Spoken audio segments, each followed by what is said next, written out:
Uganda nyongera okujjukiza akabinja kano kababbi nkiddamu akabinja kano kabafere buno bubinja buno bubiri bwabafere bubadde bukolera Museveni under fake democratic system wa fisad democracy. Muna Uganda kyolina okumanya mweno revolution era kyenjagala muteeke ku mitwe gyammwe.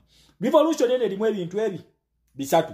Ne Museveni bwate we yabikozesa ekintu ekisooka revolution ene li historical. Number 2, revolution eno eri generational. Ekintu ekyokusatu revolution eno eri tactical. Oshitegera eri tactical. Wabula abantu bana bali bavuganya Museveni bo babivaako nga batambulira ku pesi ya Museveni nga batusiriwaza busiriwaza we batulinyako Museveni watukalakata we basiriwaza. Kakati essaawa eno mwe aba opposition ba Uganda ani abagamye ntino twagala harmonization mutandike nako ka NBS kamwe mutusiriwaliyako nempuka namulide nga abyogera nti political parties zino okwegata tetuna basabako ku harmonization. Okitegere ekintu ekyo muna Uganda soko olabe kano zije tweyongereyo bano baagala kutumanyira nemwe nabagamba buli munajjayo mutwe ngenda kujja kubanga muli bafere. For joining us this evening. First things first, why is NUP opting for negotiations as opposed to letting democracy take course? I think I should begin by clarifying that NUP is not involved in any negotiations with anybody. But what we... Thank you very much, Kanso Katana. Respect. Naye mwe kambuze opposition ye Uganda. Lwaki mutu esibako, mutu agazachi. Lwaki mutu esibako. Museveni nakugamba. Eze mundu ezikwewagisa. You don't know who you're messing with. Tochimanyi. Yadao na abalaga nakugamba tugenda kukutekako foreign police ojja kutya jajja. Eno yanyiga chaliwo Daniel Arap Moi. Akagala bazungu kubataasa balwanire. You don't know who you're dealing with. Eno foreign police enyiga. Yanyiga Mugabe n'akasuka entebe n'agikasukira mu nangagwa ng'awulira kimwokya zinyiga musitegere ekintu kino kati zimunyize batandise no tuwayiriza harmonization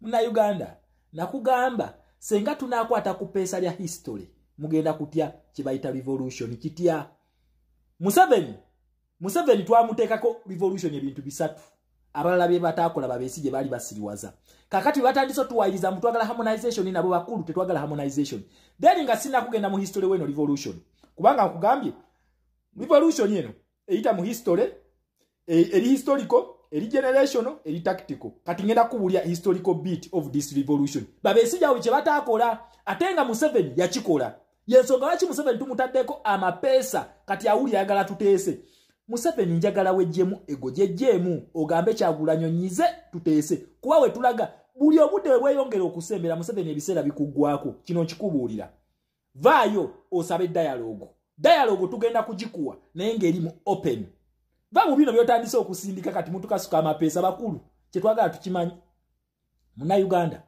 leka nkubuulira ekintu kimu ky'olina okumanya mu mwaka gwa 1900 nkaaga mwebiri Uganda eyo yayingira police ekyasinze obukambwe ng'olunaku olwaleero yekubya Iran bamugamba either signing a deal oba tugenda kukuwa yakaseeko ku bikompola naye nga teyakozeseza magnitude y'amaanyi nnyo era yasose na communicating anti ndeta mu bicontrolling ne babicontrollinga era Donald Trump yagambye wano tugenda kusigninga deal ceasefire tugikkiriza Iran yakkiriza kakati waliwo Kizempa gwe baddako Kizempa yayingira BRICS egenda kumukubya okuva mu mwaka gwa 1962 Uganda eyo erya sente z'Amerika mwaka gwa 1987 Museveni yatandika okulya sente z'Amerika mwaka gwa 1980 Museveni yagenda mu Amerika ne bamuyambako okulwana ajje ku ntebe okitegera wabula we yajjaawo yafunayo bakyalibe nga kuliko Kiza Besigye nga kuliko Guligole Mugisha Muntu nga kuliko Elias Lukwago nafunayo ba Winnie Kizaawo batandika okusiriwaza banna Uganda nga Museveni akufugira mu kintu kibayita fisadi. Besigye teyagenda kukwata ku zino policies teyazikwatako naye nga akimanyi nti n'akalulu nyini aka Uganda ka mwaka gwa 1958 kali ka Bungereza nga Besigye akimanyi ne bakyalibe balukwago naye olw'okubanga baali batusiriwaza nga beewana ebyapa mu bifo ebyo nga tebafaayo Bannayuganda batunyigirize kakati zino kicks of a dying horse zemulaba ze bali mukola twakwate pesa nabagamba line pesa just watch the space era nabasaba ne mbagamba ati gwatanategera lino pesa soko olireke kasali natandika okureactinga ojja kutya jajja oyo Museveni oyo nabagamba is just a cockroach ku kitumuleetera kati mumulaba atandise n'otuwayiriza harmonization ogenda kugwa n'eddalu okitegera ogenda kugwa n'eddalu kati muganda we Kagame yatandise n'okwebika nabagamba mmwe batuusi mmwe temusobola kutusinga magezi mubadde mwefuula bakitale kongaawo Kisekedi yakutte pesa noza kirabika Kyagulanyi yakubira Kisekedi essimu namugamba kwata ku pesa ye yali 1962 ligenda kwaka Kisekedi yanyize pesa ne lyaka redi kati Kagame ali mu kwebika mbu nafudde simanyi ndi ku kitanda Germany Museveni tujja nawe ogenda kakasaako naye nga 27 Kagame yonna gy'oli kagobako olina okujja signing agreement Muhoozi Kainerugaba yamaze okusigning ye natayo n'omuntu kaleerwe okitegera ekintu ekyo ne muwayiriza mu ADF weri Mukagama ojja kusigning endagaano eno osaaga okitegera kakati muna Uganda American Foreign Policy at play BRICS yagenda mu BRICS kakati tuyinayo historical endala 1894 Museveni okujika omuntu atakinga yaleesa akabinja kanamu wekalyawo Bungereza ekalaba bweti King Charles amugamba sewo nkaddiye nnyo okwate territory ya Bungereza ojiteeke mu Russia efuke Soviet state kale kanzije nja baga nyago nja kumpulira Besije mwali tuyina nyondo tuyina nyondo besa kona nasakula nonsense agagayimba nganige mugwe munyumiza baberanga okukyamukiriza abantu kamba nyumizeyo ka story bakubisa kitange ngoma muwadanga atula kulisebo nakube ngoma munaya wagira Besije naye kati tata wonda bolowooza ondabanga kitata ngondaba nolaba ku mutabani wo Shama ng'akutta akasajja akabalema nga tukakutte wetuti nga nzaazivuga ogamba otya respect my dad visit ezaaliwo naye wampa obulamu at least nja kukola ekyamagezi ku nsi yange era ligaseyo eribeerawo nga nze eyise munze respect okitegera ekintu ekyo taata wange yakubanga engoma ku Kabesigye ako ng'akuba engoma ng'afiirawo ng'abula nakutukako ngalo kumba ali ku mufere Besigye ow'ebbaluwa okitegera ekintu ekyo ng'ali ku mufere Besigye ow'ebbaluwa kakati His Excellency Kyagulanyi n'asooka n'akwata eya 1894 n'alyoka akanyiga ne tugenda ambasada wa Bungereza n'atuyita wamala okutuyita ne tuzirinya paka Bungereza ene yaviirako okutta Kabaka Mwanga nkujjukiza Museveni ye yattisa Kaabalengo wa Bunyoro nkujjukiza ye yattisa Daudi Chwa ye yattisa ne Ssekabaka Luwangula Muteesa ow'okubiri Luwangula Muteesa ow'okubiri agenda okufa politics wa mulimu yensonga lwaki wayita mbakayiira n'ogenda e Bungereza n'ogenda ne mu Amerika wamala n'otuleetera Besigye bano Besigye abadde nga ye Bungereza eri mwala Kasangati nga mwali okitegera ekintu ekyo ng'atuula mwala we Kasangati n'abalaga nti Bungereza eweddeyo wakwata omusango ogenda mu ICC batula ne Winikiza ne Elias Lukwago senior lawyer ne bakwata ne Birigwa bakwata omusango bagulopa kifuula nenge bagenda balopa crimes bagenda kulopawo crimes before cha crimes against humanity lwe yatta abantu ne bamu elevating asebo ne bamongera amayinja okumalamu abantu bekasese suubi ababi ne tuyingirawo we twayingirawo 18 ne 19 Museveni alowooza nti agenda kukola ebyekisiru bye yakola luli laba Katonda wamuvaamu naddamu n'abikola ne tukwata omusango omutuufu gwe bayita crimes against humanity ne tugutwala mu ICC owa ICC prosecutor agenda ogusoma munga gwe muleese gwegwo kakati Museveni kansooke nkuwe summon Museveni alina summon za ICC nkiddamu tezinabeera publicly announced naye Museveni alina summon za ICC era senga ddamu n'akola ebyekisiru bye oluno bagenda mubakubira jeka agenda kutya njagala muna Uganda otekewo amaaso abiri mulaba Museveni agenda kuddamu akola ebyakola 18 19 oba byakola ekasese then mumanye nti foreign policy bulijjo zemba asomesa sizimanyi okitegera oyo fala aina samoniza ICC entuufu yensonga lwaki afosinze Erweru into forced retirement Erweru tanatuuka ku myaka giwummula naye bamufosinze yata abantu bekasese ne ku mulembe gwa Besigye bamulinyisa bulinyisa ne bamuwana obwa minister kakati bijano bitunyumiza PFF alo bitekawo esimu nonsense ani bamugenda okwasamira bakulu mwewumuzeeko tetwagala harmonization inammwe you are either with us or not with us PFF mugisanyeewo muje mu people power then wetuba makadi kati bwaganye n'okunominatinga abantu bulinda mbuno butukoleko olutalo mube tumma kadi bantu bange I greet you all in the name of our Lord Jesus Christ of Nazareth. Praise the living God. Praise God so much. Thank God for the gift of life. Assalamu alaikum, my people. I love you all. My fan, I love you all. God bless you wherever you are. Thank you. Without Bobby Wine, my life is not okay. Chagulanyi, Ugambotia Bogo. Choka ulimulunji. Ukama kumeko kwe baba. Uba ulimulunji silunji. Chiti wanetenu mudire Yesu baba. Mukama kumeko kwe Bobby Wine.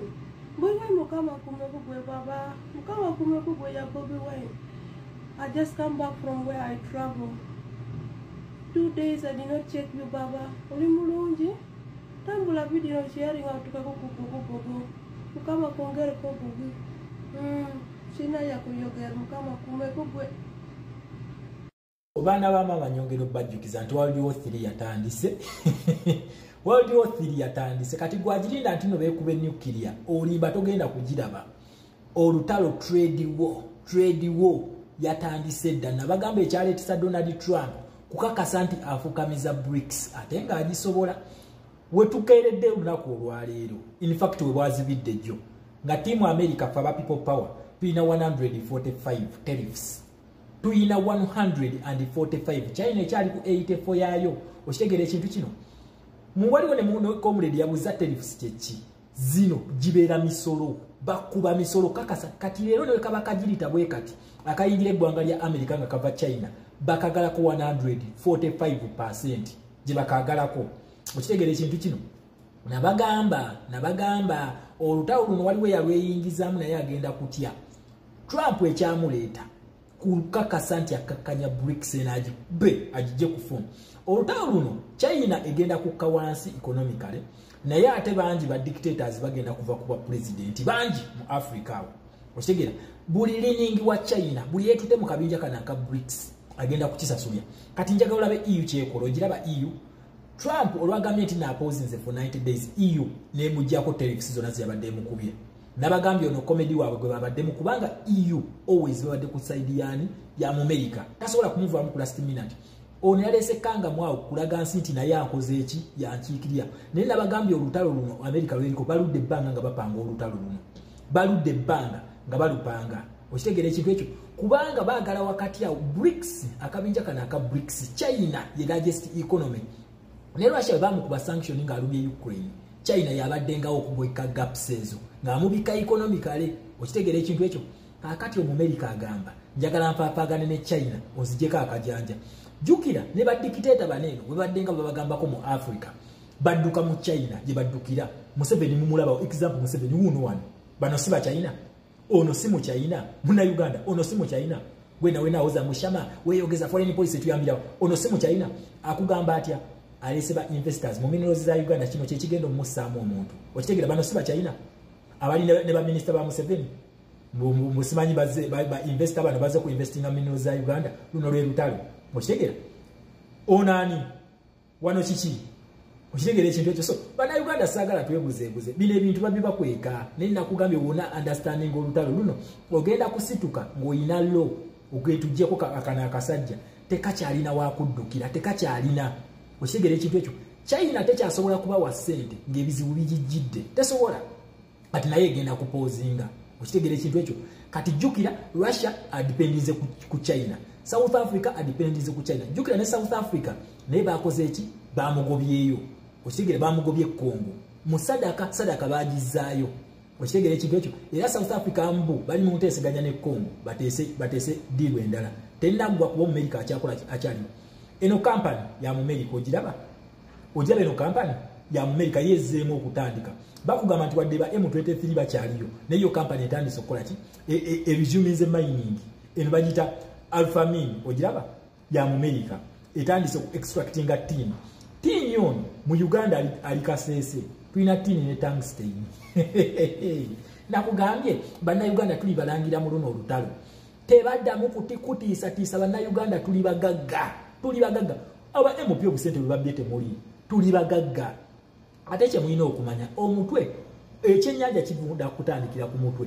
So kakati tetugenda kufokasinga nnyo ku byenkira ebyo kasengejja ka revolution kati etandise basengejja enkenku zonna ezibadde zikolera mu fake system wa fake democracy zonna zigenda mu just mu makinge ba MPs abalidde embuzi tubagobe wena analonda NRM ogenda kulonda kubona kati ndoza mukitegedde kye bayita revolution nabagambe no revolution yo yekolere kubo tebagikolera kubo ebyo mwalimu mbu tugende twekalakase wekalakasa biki kano kasengejja yo egenda kwesengejjeza enkenku zonna eziteeke ebbali kati gwe munansi sirowooza nti oli musiru nnyo okuzzayo ba MP ba NRM n'aba people power abalidde awo wengenda okulabira amagezi gammwe wegali okitegeera ekintu ekyo wengenda okugalabira ntegere nti ddala bannayuganda baatuwunzika already revolution yebakulaze ababibona bonna ebakulaze negamba tebali kuggwe okitegeera ekintu ekyo wemaze bakulaga nti no tebali kuggwe kiki olina okukola gwolina kujjayo ndagamuntu yo n'ogikubako enfuufu n'ogenda n'oyeera buli NRM waali NRM liiningi bonna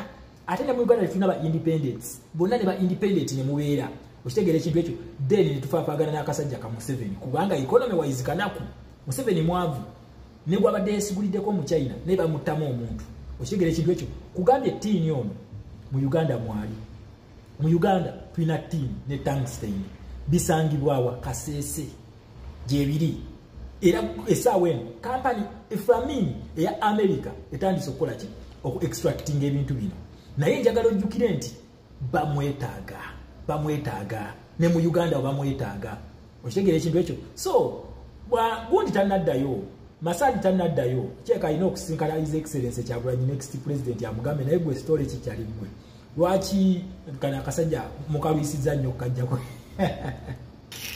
katika Museveni kawulira kafa kyekyakuy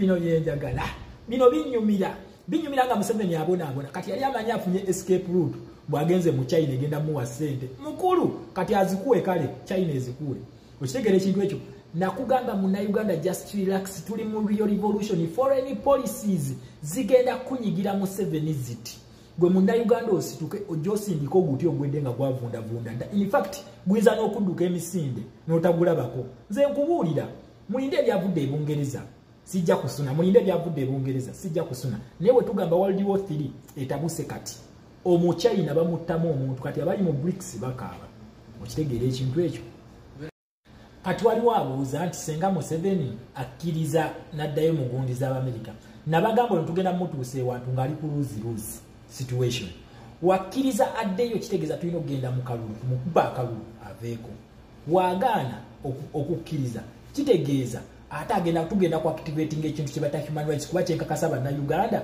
bali wedde okusituka okwekalakaasa senga Museveni abba akalulu kati we tuli ku lose talina waafuniramu kati talina kubanga senga Munnayuganda osituka Museveni oyo n'akubako bannayuganda ne banaaba 10 ko already ono fayiro ye kweri ku mmeeza n'akubako bannayuganda 10 n'abateeka ku ttaka kitegeeza amenye human rights charters azimenye kyekiddako consequences kubwa teri kirala nga bwe bakola Gaddafi wabeera alonze wabula senga agonda n'abowinga down nga Daniel Arap Moi we yakikola nga Edgar Lungu we yakikola kitegeeza tugenda mu kuba akalulu akali free and fair yeyongereyo ng'atulabyeko nnyo okitegeera so Munnayuganda kikyogenda okukola ndaga muntu gikubeko enfuufu twagala buli MP eyabbye ssente temuleekaana nabo mubalabise mubatrendingise naye ogambe Munnayuganda nti okusalawo kuli ku ye yasalawo Munnayuganda yasalawo tugenda kusalawo tutya bonna tubafuumuule tugobe buli wa NRM temubakkiriza nakuddamu campaigninga ku byalo byammwe banoonyaayo ki babaagaliza kufa mubakuba emiggo nga bazze obasaba obululu okitegeera ekintu ekyo kati batwagaza ki olwedde shiya yabwe bagitudde kati era tuddemu tulonde NRM so Munnayuganda